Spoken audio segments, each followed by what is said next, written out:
उसका पूरी तरह विलय हो जाए, वो पाकिस्तान के कब्जे से उसे मुक्ति मिले, उसकी यातना से, उसके जुल्मों से। उन कश्मीर भाइयों को एक तरफ उस पर कब्जा किया हुआ है, सब कुछ उनको नियंत्रित सेना करती है कठपुतली की तरह से। और उस समय 96 से जो बने हुए थे सुल्तान महमूद चौधरी।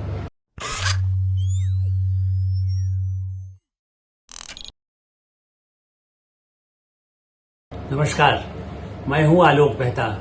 HSI में आपका स्वागत है। हमारा अनुरोध है कि आप HSI देखें, सब्सक्राइब करें, लाइक करें, अपने मित्रों को भेजें और जो आपकी राय हो वो भी हमें अवश्य बताएं।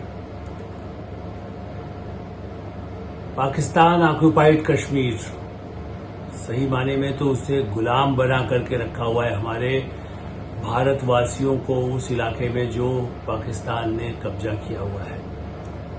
और लोकसभा चुनाव में प्रधानमंत्री नरेंद्र मोदी, गृह मंत्री अमित शाह, रक्षा मंत्री राजनाथ सिंह और विदेश मंत्री एस जयशंकर, इनके बयानों ने इसे चुनावी बयान समझ रहे हैं लोग। मैं ऐसा नहीं मानता। चुनाव में कई बार ऐसी बातें आती है जो अंतर्राष्ट्रीय मामलों पे भावनाओं से, राष्ट्र की भावनाओं से, राष्ट्रवाद से जुड़ी होती है।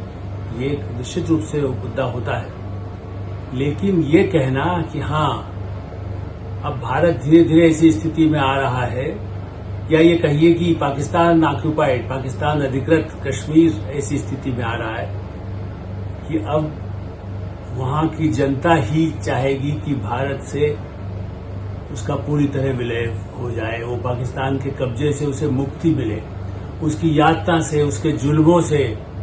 उन कश्मीर भाइयों को भारत से में आकर के सुख शांति से विकास की धारा जो जम्मू कश्मीर में इस समय चुनाव के बाद, चुनाव से पहले 370 खत्म होने के बाद हुई है, उसी धारा से वो जुड़ सके। मैं क्यों कह रहा हूं? आप कहेंगे क्योंकि एस जयशंकर का कहना राजनीतिक भाषण से ज्यादा महत्वपूर्ण। वो बराबर विदेश मंत्रालय में रह करके पार्टी का काम तो अभी जैसे जहां जरूरत होता है बोलते हैं, लेकिन विदेश मंत्रालय में बैठकर वो अंतर्राष्ट्रीय मामलों पर, संयुक्त राष्ट्र में भी भारत की जो भूमिका है उस पर भी काम करते रहते हैं। और वो हाल के वर्षों में जो विदेश सचिव रहे हैं उनमें उनको काफी होनहार माना गया। उनके पिता के सुब्रमण्यम भी बहुत बड़े रक्षा विशेषज्ञ रहे, और इसलिए उनका ये कहना कि हाँ हम कोई कब्जा नहीं करना चाहते, क्योंकि कब्जा क्या करना, वो तो हमारा हिस्सा है ही, लेकिन ये है कि वहां की जनता इस तरह से आ गई है जो चाहती है कि भारत के साथ जुड़ जाए। क्यों ऐसा कह रहे हैं? क्योंकि वहां पर भयानक लोग अत्याचार से, जैसे कहते हैं, सड़कों पर निकले हुए, भुखमरी कगार पर है, महंगाई इतनी ऊंचाई पर है कि आप देखें कि कई और दुनिया के जो छोटे छोटे देश है, अफ्रीकी देश, उनसे बदतर स्थिति में वहां जीवन यापन हो रहा है। आबादी 50 लाख के आसपास होगी, लेकिन उनको खिलाने के लिए वो तो पूरे पाकिस्तान में ही लाले पड़े हुए हैं, आटा नहीं मिलता। और आप ये कहेंगे कि आप ये स्थिति इस समय सरकार है, प्रधानमंत्री मोदी की सरकार है, नहीं। तो इसलिए अधिकृत रूप से कह सकता हूं कि शायद बहुत ही से गिने चुने संपादक रहे होंगे जो उस पाकिस्तान अधिकृत कश्मीर में भी जिसे जाने का चाहे एक दिन का मौका मिला हो, जो गए हों। आमतौर पर तो पाकिस्तान का वीजा ही नहीं मिलता पत्रकारों को, खास करके बड़ा ही तो उसके बाद मिलता है जब उनकी अपनी जांच पड़ताल जैसे उनके लोग आते हैं। अब ज्यादा कठिन है, पहले भी कठिन था। और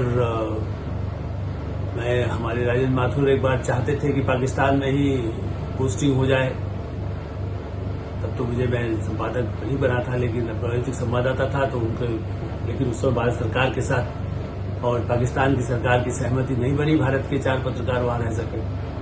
तो इसलिए लेकिन उससे ज्यादा मैं दूसरी महत्वपूर्ण बात आपको कहना चाहता हूं। मैं उनमें हूं जो मुजफ्फराबाद तक गया हूं, इस्लामाबाद से, और वहां की जनरल मुशर्रफ के सत्ता काल में सन 2000, मैं आपको इसलिए उसके एकाध चित्र भी उसी इलाके में, क्योंकि ज्यादा तो नहीं हुआ, एकाध मेरी पुस्तक में है जहां उस कॉन्फ्रेंस में मैं गया था, लेकिन आज चूंकि कश्मीर की बात कर रहे हैं, इसलिए मैं कह सकता हूं कि मैंने उस इलाके को जाके देखा। और चुना भी इसीलिए था कि हमारे सामने कुछ ही संपादक गए थे, कुलदीप नायर, इंद्र मल्होत्रा, विनोद मेहता, अजीत भट्टाचार्य जी, ऐसे संपादक थे और उनके साथ मुझे जाने का अवसर था, चूंकि एक मीडिया में आपस में संवाद हो सके।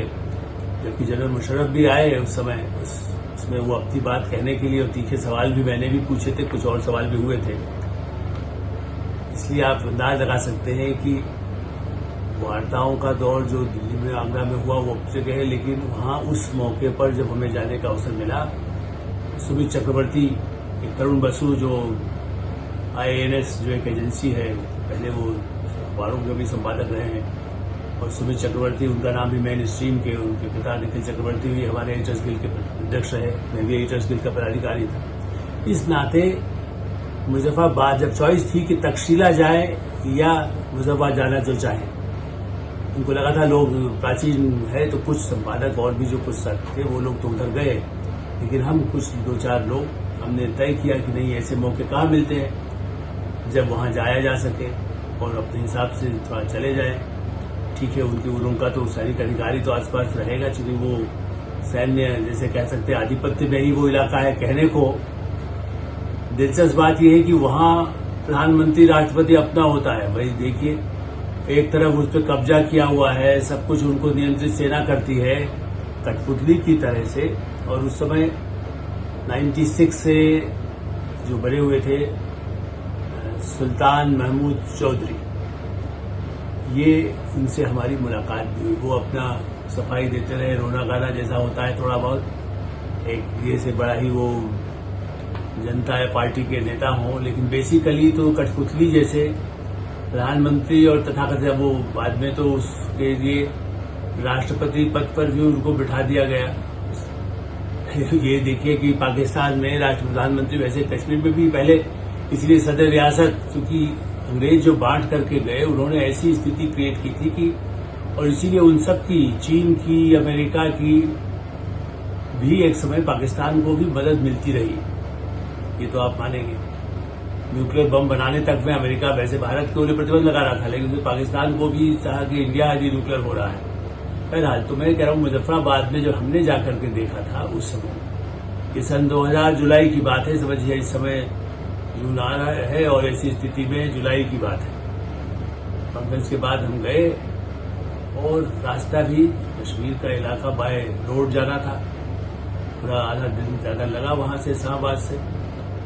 और उसके बाद जो देखा हमने कश्मीर की घाटियां तो वहां है, लेकिन मुजफ्फराबाद में जिस तरह से लोग, ऐसा लगता है शिविर में, जैसे आप होता है यातना शिविर में रखे गए खाने के लिए। लोग ऐसे, मतलब जैसे भगारी आता है ना हम लोगों के जाने पर, दिखाने को, कहने को यही था कि देखिए यहाँ चुनी हुई, यहाँ तो एक यहाँ की सरकार है, यहाँ की पार्टी मुस्लिम कॉन्फ्रेंस, वो भी पहले PPP में भुट्टो की पार्टी में भी रहे थे, कई पार्टियां वहां भी इसी तरह की बनती बिगड़ती रही है, क्योंकि उनको तो ट्रेनिंग, और उस समय हम गए, आप ये मानिए। और इसलिए एक बात और मैं कहूंगा कि आज ये आतंकवादियों का ट्रेनिंग कैंप उस जमाने में भी उसी तरफ लगता था, हमें कैंप में तो नहीं, लेकिन वहां अंदाज लग रहा था कि यहाँ किस तरह से युवाओं को तैयार करने के लिए उनको, जैसे कहते हैं, भूखा रखा जाए, ताकि भेड़िया जब भूखा होता है तो कैसे लपकता, कहीं जाकर के चाहे जान चली जाए, शेर खा जाए उसे। ऐसे भूखे भेड़ियों की तरह कुछ लोगों को नशा, ड्रग्स बाद में और बढ़ता गया है, जो सूचनाएं हैं। उस इलाके को मैंने देखा है, एक सुंदर इलाका, मासूम भोले भाले लोग भी वहां, ज्यादा तो वही है, युवाओं को जिनको धर्म का एक नशा दे करके, इस्लाम का कहिए या कश्मीर के नाम पर उनको कि आजादी तुमको देंगे, कहने को उसको कभी आजाद कश्मीर कहते। जम्मू कश्मीर हमारा अभिन्न अंग है, ये दुनिया में संयुक्त राष्ट्र मान चुका है। और ये भी लोगों को नहीं अंदाजे में इसलिए इस मुद्दे को उठाया, बार बार कहा जाता संयुक्त राष्ट्र में कमिटमेंट, या संयुक्त राष्ट्र में जब ये मामला गया भी तो उसमें ये कहा गया था कि यहाँ की जनता है, जन्म संग्रह की जरूरत हुई नहीं, क्योंकि भारत ने नहीं चाहे, क्योंकि वहां तो चुनाव होते हैं, वहां तो कोई चुनाव उनाव तो वही नहीं। भारत में भी चुनाव में कुछ कमियां पहले थी, लेकिन चुनाव होकर हमारे यहाँ मुख्यमंत्री बनते रहे, बदलते रहे, कांग्रेस, भाजपा, नेशनल कॉन्फ्रेंस, जो संयुक्त मिला करके भी आप कहें, और महबूबा मुफ्ती की पार्टी, वो भी पहले कभी उनके साथ थे। तो ऐसी स्थिति में हमारे यहाँ जम्मू कश्मीर से उसकी तुलना ही नहीं है। लेकिन हाँ, वीरपुर के चौधरी, इनको देख के लगा कि इनके अपने पिता भी वही, वहां भी वही खानदान परिवारवाद की तरह से वो चल रहे थे। आज उस स्थिति में वहां पर इस समय भी जो है वो कोई कठपुतली प्रधानमंत्री हैं, लेकिन वो नाम के लिए उनसे चल तो नहीं रहा है। पाकिस्तान ऑक्युपाइड जो होने से पाकिस्तान का पूरा सैनिक के ही तहत हुआ, और ये शुरुआत हुई है जनरल जियाउल हक ने इस पर और ज्यादा चंगुल, एक तरह से पूरी रणनीति बनाई भारत के खिलाफ। आप देखिए 65 की वार के बाद उनको समझ में आ गया, 71 वार के बाद तो और भी समझ में आया कि भारत से लड़ाई लड़ करके तो नहीं जीता जा सकता। इसलिए ये बाकायदा इसके दस्तावेज हैं उपलब्ध जो जियाउल हक की मीटिंग के हैं, और संयोग है कि ये 79 में जनरल जियाउल हक बने और उसके बाद वो जर्मनी आए थे। तो मैं 79 से 82 के बीच में जर्मनी में था, रेडियो में संपादक। तो एक प्रेस कॉन्फ्रेंस जैसा जो कुछ चुनिंदा पत्रकारों के कह सकते हैं, जर्मन और भारतीय उस रेडियो के नाते उनसे संवाद का अवसर भी मिला था। और तब भी मैंने कुछ ऐसे तीखे सवाल किए थे, तो उन्होंने कहा नहीं, आप आकर के देखिए, हम ऐसा नहीं पाकिस्तान वो कर रहा है। जबकि उनको कट्टर इस्लामी बनाने में जनरल जियाउल हक की भूमिका सबसे बड़ी रही।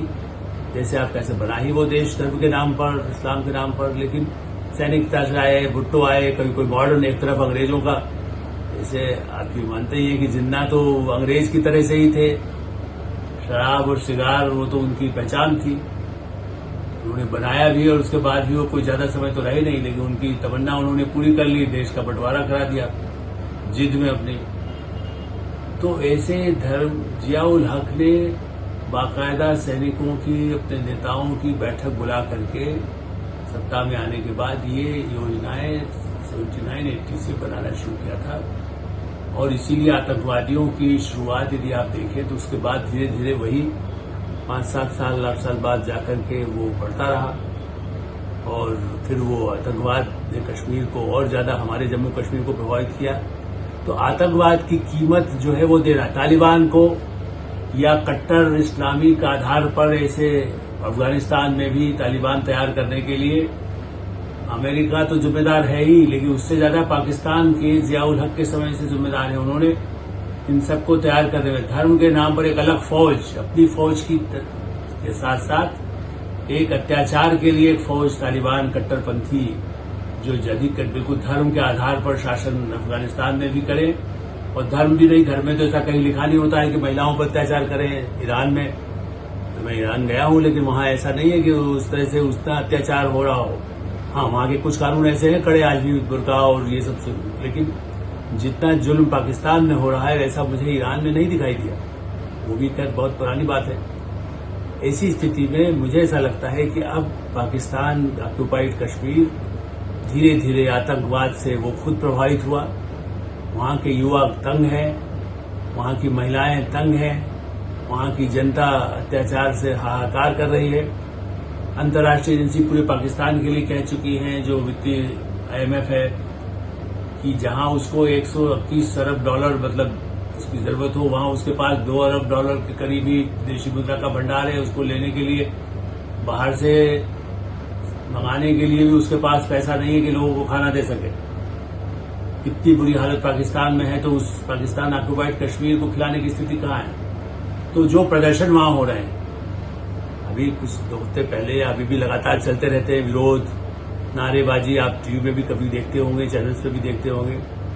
लेकिन मैं वहां के, जैसा मैंने कहा कि वो बीच में एक दो जगह हमें रुकने का अवसर भी मिला, तो चाहे वहां के पुराने हिसाब से वहां गाड़ियां कम थी उस जमाने में भी, उस इलाके में जहां पाकिस्तान ऑक्युपाइड कश्मीर, तो पुराने स्टाइल के ट्रकों पर जरूर उनके अलग अलग तरह के रंगीन ट्रक, जैसा पाकिस्तान के कश्मीर हमारे यहाँ के ट्रकों से भी ज्यादा सजा हो जाने के चक्कर में वो करते हैं, चूंकि जिंदगी में उन्हीं में ट्रकों में गुजारनी है उनको, वो दूर इलाकों में जहां सड़क के साधन ठीक से नहीं है। भारत की तरह स्थिति नहीं है मुजफ्फराबाद और उसके आसपास जो पाकिस्तान आला कश्मीर है, और इसीलिए वहां की जनता ये चाहती है कि वो ट्रक से सामान कहाँ आएगा। हम जब गए तब तो फिर भी कुछ ऐसा ट्रक दिखाई देते थे, अब तो वो भी नहीं है। और इसलिए उस समय जो सुल्तान चौधरी हैं वो पत्रकारों से चाहे भी कहा हो उन्होंने कि साहब हाँ हम तो बड़ा ठीक कर देंगे, लेकिन आज उसके बाद स्थिति 2000 से लेकर अब 23 साल हो गए, स्थितियां निरंतर बिगड़ती गई है और इसलिए भारत को कोई आक्रमण नहीं करना पड़ेगा। लोग बार बार पूछते कश्मीर कैसे ले लेंगे, हम नहीं करेंगे 6 महीने में 4 महीने में, कब पूरा होगा हम नहीं, क्योंकि बहुत इसमें कोई शक ही नहीं कि चीन उसके साथ बैठा है, उसकी सेना भी वहां पर तैनात रहती है। हाँ, जनता का विद्रोह इससे भी उसमें 6 महीने लगेंगे, 1 साल लगेगा, 2 साल लगेगा, जो टारगेट आगे के लिए है। लेकिन हाँ, उसकी भीषण स्थितियों की चर्चा भारत में होना आवश्यक है। ये पता हो कि ये केवल राजनीतिक लोकसभा चुनाव की बात नहीं है, ये 370 जिस तरह खत्म हुआ है, इस तरह से पाकिस्तान के द्वारा कब्जाए हुए कश्मीर को भी भारत के जम्मू कश्मीर में जो शांति खुशहाली, जिस तरह से लाखों करोड़ की संख्या में वहां पर्यटक आने लगे हैं, उस कश्मीर को जो पाकिस्तान के कब्जे में है, उसे उसी के साथ आकर के अगला चुनाव जब हो जम्मू कश्मीर में, अभी विधानसभा का नहीं, इसके बाद जब भी, तब ऐसा हम भी विचार करते हैं वो कश्मीर भी भारत में, जो उसके लिए सीटें तो हमारे यहाँ लोकसभा में रखी गई है, पहले से प्रावधान है, ऐसा भी नहीं वो आए और चुन करके भारत की संसद में बैठ सके, उस कश्मीर के लोग भारत की स्वतंत्रता अखंडता का वो साथी हों, इस संविधान के भागीदार हों, उसका लाभ उनको भी मिले, यही हमारी कामना है। HSI में हम ये विराम देते हैं। आप HSI देखते रहें, सब्सक्राइब करें, लाइक करें, अपने मित्रों ग्रुप्स को भेजें और आपकी राय हो तो उससे भी हमें अवश्य अवगत कराएं। धन्यवाद, नमस्कार।